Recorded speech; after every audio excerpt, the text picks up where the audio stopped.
नमस्कार मित्रों, ज्ञानकुंज चैनल पर आपका स्वागत है। मित्रों, महादेव कहते हैं, इच्छा पूरी नहीं होती तो क्रोध बढ़ता है और इच्छा पूरी होती है तो लोभ बढ़ता है। इसलिए जीवन की हर स्थिति में धैर्य बनाए रखना।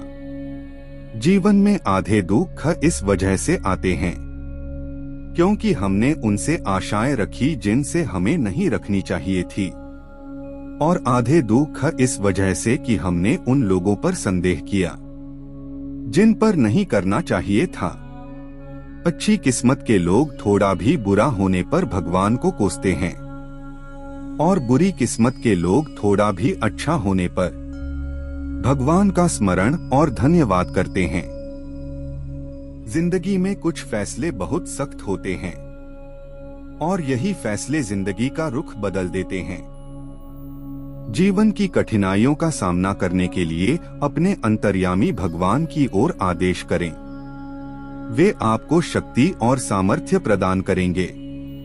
मित्रों, इस कहानी को थोड़ा ध्यान से सुनिए क्योंकि यह कहानी आपकी जिंदगी बदलने वाली है। एक समय की बात है, एक महात्मा एक बार कहीं जा रहे थे। तभी रास्ते में उन्होंने देखा कि एक व्यक्ति एक चट्टान के ऊपर बैठकर रो रहा है।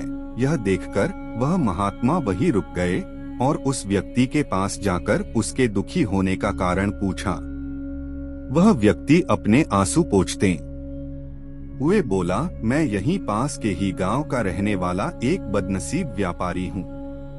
मैं जो भी काम करता हूँ वही बिगड़ा जाता है। व्यापार के चक्कर में मैंने अपनी माँ और पत्नी के गहने गंवा दिए, अपने परिवार को खो दिया और यहाँ तक कि अब तो मेरा घर और खेत भी गिरवी है। मुझे तो लगता है कि मेरी किस्मत ही खराब है। उस व्यक्ति की बात सुनकर महात्मा बोले, तुमसे किसने कहा कि तुम्हारी किस्मत खराब है? जरा मैं भी तो सुनो कि तुम्हारी किस्मत में क्या खराबी है। व्यक्ति बोला, पहले मैं खेती करता था लेकिन हर साल उसमें घाटा होता था। कभी सूखा पड़ जाता तो कभी ज्यादा बारिश से फसल खराब हो जाती, कभी आवारा पशु फसल को नुकसान पहुंचाते तो कभी कीड़े मकोड़े और बीमारियां फसल को बर्बाद कर देते थे। खेती से मेरे परिवार का गुजारा ठीक से नहीं चल पा रहा था, जिससे परेशान होकर मैंने खेती करना छोड़ दिया। फिर मैंने व्यापार करने का निश्चय किया। मैंने पत्नी के गहने बेचकर अपना व्यापार शुरू किया, लेकिन मेरा व्यापार नहीं चला। शुरू में तो मेरे परिवार वालों ने मेरी आर्थिक मदद की, मेरा साथ भी दिया, लेकिन जैसे जैसे मुझे नुकसान होने लगा मेरे परिवार वालों ने भी मेरा साथ छोड़ दिया और मुझसे दूर हो गए। अब तो वह मुझे देखकर अपनी नजरें फेर लेते हैं और मुझे ही अपने परिवार की गरीबी और दुर्दशा का जिम्मेदार ठहराते हैं। अब तो मुझे अपना जीवन ही बोझ लगने लगा है। अक्सर मेरे मन में ख्याल आते हैं कि मैं अपना जीवन ही खत्म कर लूं, और मैं आज यहाँ आत्महत्या करने ही आया था, लेकिन हिम्मत नहीं जुटा पाया। इसीलिए इस पत्थर पर बैठकर रो रहा हूँ। दूसरी तरफ मेरा एक मित्र है। हम दोनों ने एक ही साथ व्यापार शुरू किया था, लेकिन वह आगे बढ़ गया और मैं पीछे रह गया। मेरी इस असफलता की वजह से वह हर समय मुझे नीचा दिखाने का प्रयत्न करता रहता है और वे अक्सर मेरे घर आकर अपनी सफलता की बातें करता है। मेरे घर वालों को बताता है कि कैसे उसने कड़ी मेहनत करके इतना बड़ा व्यापार कर लिया, और वह अक्सर अपने फलते फूलते व्यापार के किस्से मुझे, मेरी पत्नी और मेरे माँ बाप को सुनाता रहता है, जिसे सुनकर मेरे घर वाले उसकी तो प्रशंसा करते हैं लेकिन मेरी बुराई करते हैं। मुझे नाकारा और कम दिमाग का कहते हैं। मेरी पत्नी और माँ मुझे बात बात पर ताने मारती है, जिससे मुझे बहुत दुख पहुंचता है और कई बार खुद की नाकामयाबी पर क्रोध भी आता है। लेकिन मुझे समझ नहीं आ रहा कि मैं क्या करूं। यह सुन महात्मा ने पूछा, तुम्हें किस बात का दुख होता है? अपने असफल होने का या फिर मित्र के सफल होने का? सवाल सुनकर वह व्यक्ति एक पल के लिए सोचा, फिर बोला, अगर सच कहूँ तो मुझे अपने असफल होने का उतना दुख नहीं होता जितना कि मित्र के सफल होने का होता है। उस महात्मा ने अगला प्रश्न किया, अगर तुम्हारा मित्र व्यापार में असफल हो जाता और तुम सफल हो जाते तो क्या तुम खुश होते? व्यक्ति ने कहा, हाँ, मुझे बहुत खुशी होगी। महात्मा बोले, इसका मतलब कि तुम्हारी खुशी तुम्हारी मित्र पर निर्भर करती है। अगर वह चाहे तो तुम्हें खुश कर सकता है और अगर वह चाहे तो तुम्हें दुखी भी कर सकता है। तुम स्वयं से ना तो खुश हो सकते हो और ना ही दुखी हो सकते हो। महात्मा की बातें सुनकर व्यक्ति थोड़ी देर के लिए सोच में पड़ गया और फिर बोला, आपकी बातें सुनकर मुझे कुछ आशा बन रही है। तभी उस महात्मा ने कहा, जब हम किसी से आशा बांध लेते हैं तो उस पर निर्भर हो जाते हैं, फिर हमारी खुशी और दुख भी उसी पर निर्भर करने लगते हैं। इसीलिए सबसे बेहतर है कि तुम स्वयं से आशा बांधो। जब तुम ऐसा करोगे और साथ ही पूरी मेहनत और ईमानदारी से काम करोगे तो तुम्हें सफलता अवश्य प्राप्त होगी। तुम्हें लगता है कि तुम्हारा मित्र तुम्हें नीचा दिखाने आता है, दुखी करने आता है, पर अगर ईमानदारी से विचार करो तो वह बातें तो सच्ची ही कहता है। वह अपने संघर्ष और अनुभव की बातें बताता है। तुम उन बातों से बहुत कुछ सीख सकते हो। तुम्हें तो इसके लिए उसका धन्यवाद करना चाहिए कि तुम्हें घर बैठे इतने सारे अनुभव मिल रहे हैं। तुम अनुभवों का लाभ उठाओ, नई शुरुआत करो, ईमानदारी से कर्म करते जाओ, हार मत मानो। एक दिन तुम्हें सफलता जरूर मिलेगी। आज तुम जिसे अपना बुरा वक्त या बुरी किस्मत कह रहे हो, एक दिन यह बदल जाएगी और इसी के साथ तुम्हारी सोच और विचार भी बदल जाएंगे।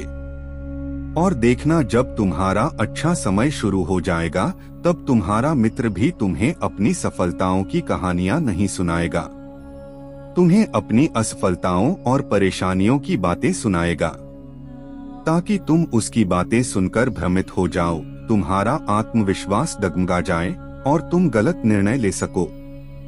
स्वयं पर विश्वास रखना होगा, अपने ही बुद्धि का प्रयोग करना होगा, स्वयं पर विश्वास रखना होगा। जिस प्रकार तुम्हारा मित्र आज तुम्हें दुखी करने आता है, वैसे ही वह उस समय भी तुम्हें दुखी करने आएगा, क्योंकि जिस तरह उसे दुखी देखकर तुम्हें मजा आता है, ठीक उसी तरह उसे भी तुम्हें दुखी देखने में उतना ही मजा आता है। व्यक्ति ने कहा, आपने सही कहा मुनिवर, लेकिन मेरा सबसे बड़ा दुख यह है कि मेरे परिवार के लोग भी इसमें शामिल हैं। वास्तव में मैं तो अपने परिवार के लिए अच्छा करना चाहता था, उन्हें खुश रखना चाहता था, लेकिन वह भी मेरी बातों और भावनाओं को नहीं समझ रहे हैं, मुझे ही गलत कहते हैं और पिछले कुछ समय से तो वह मेरे साथ भी नहीं है। महात्मा ने उस व्यक्ति को समझाते हुए कहा, हम हमेशा चाहते हैं कि हम जो कुछ भी करें लोग उसके लिए हमारी प्रशंसा करें, लेकिन आमतौर पर ऐसा नहीं होता। लोग हमारे पास आकर तारीफ नहीं करते, जिससे हम दुखी हो जाते हैं। हमें लगने लगता है कि हमारे मित्र, रिश्तेदार, घर वाले सब स्वार्थी हैं। लेकिन अगर तुम किसी को अपना परिवार मानते हो और उसके लिए कुछ करना चाहते हो, तो फिर तुम ऐसा क्यों सोचते हो कि तुम दूसरों के लिए कुछ कर रहे हो? वास्तव में तुम अपनी खुशी के लिए कुछ कर रहे हो, क्योंकि उन्हें खुश देखकर ही तुम्हें खुशी होती है। अगर ऐसा करते समय तुम यह मानकर चलते हो कि तुम दूसरों के लिए कुछ कर रहे हो तो तुम दुखी रहोगे। लेकिन अगर तुम्हें लगता है कि तुम स्वयं के लिए कर रहे हो तो तुम खुश रहोगे, क्योंकि जब हम स्वयं के लिए कुछ करते हैं या करना चाहते हैं तो हमें इसके लिए सांत्वना की जरूरत नहीं रहती। महात्मा की यह बातें सुनकर उस व्यक्ति के चेहरे के भाव पूरी तरह से बदल गए। उसने कहा, आप सही कह रहे हैं। मैं समझ गया कि अब तक मेरी किस्मत इसीलिए खराब थी क्योंकि वह दूसरों के हाथों में थी, लेकिन अब से मैं अपनी किस्मत को अपने हाथों में रखूंगा। फिर से प्रयत्न करूंगा, पूरी लगन और ईमानदारी से काम करूंगा, और जब तक सफलता नहीं मिल जाती है चैन से नहीं बैठूंगा। उस व्यक्ति की बात सुनकर महात्मा मुस्कुराए और उसे एक छोटी सी डिबिया देते हुए कहा, इस डिबिया को हमेशा अपने साथ रखना। इसमें एक ऐसा मंत्र है जो तुम्हें बढ़े से बढ़े दुख से भी बाहर निकाल लेगा। लेकिन इस डिबिया को तभी खोलना जब तुम्हारे सारे रास्ते बंद हो जाएं, कोई उम्मीद नजर न आए और तुम्हें लगने लगे कि सब व्यर्थ है, यह दुनिया व्यर्थ है और यहाँ रहना भी व्यर्थ है। व्यक्ति ने महात्मा का धन्यवाद किया और उस डिबिया को लेकर अपने घर वापस आ गया। उसने नए उत्साह के साथ दोबारा अपने व्यापार की शुरुआत की और इस बार उसका व्यापार चल पड़ा। अपनी मेहनत और लगन के बल पर बस कुछ ही सालों में वह एक बड़ा व्यापारी बन गया। उसके परिवार वाले भी उसके साथ आ गए और उसका जीवन बहुत ही सुख शांति और समृद्धि के साथ बीतने लगा। लेकिन समय और किस्मत के खेल को आज तक ना कोई समझ पाया है और ना कोई समझ पाएगा। यह सदा एक जैसा नहीं रहता, यह बदलता रहता है। उस व्यक्ति के जीवन में भी बदलाव आया। वही व्यक्ति जिस राज्य में रहता था, उस राज्य पर पड़ोसी राज्य के राजा ने हमला कर दिया। उस हमले और लूटमार में उस व्यक्ति का सारा धन भी लूट लिया गया। उसके दुकानें और घर सब जला दिए गए। जान बचाने के लिए उसे अपने परिवार के साथ वहां से भागना पड़ा। व्यक्ति अपने परिवार के साथ कई दिनों तक इधर उधर भटकता रहा। वह दाने दाने को मोहताज हो गया। उसका बच्चा बीमार हो गया। यह देखकर उसका हृदय चित्कार कर उठा।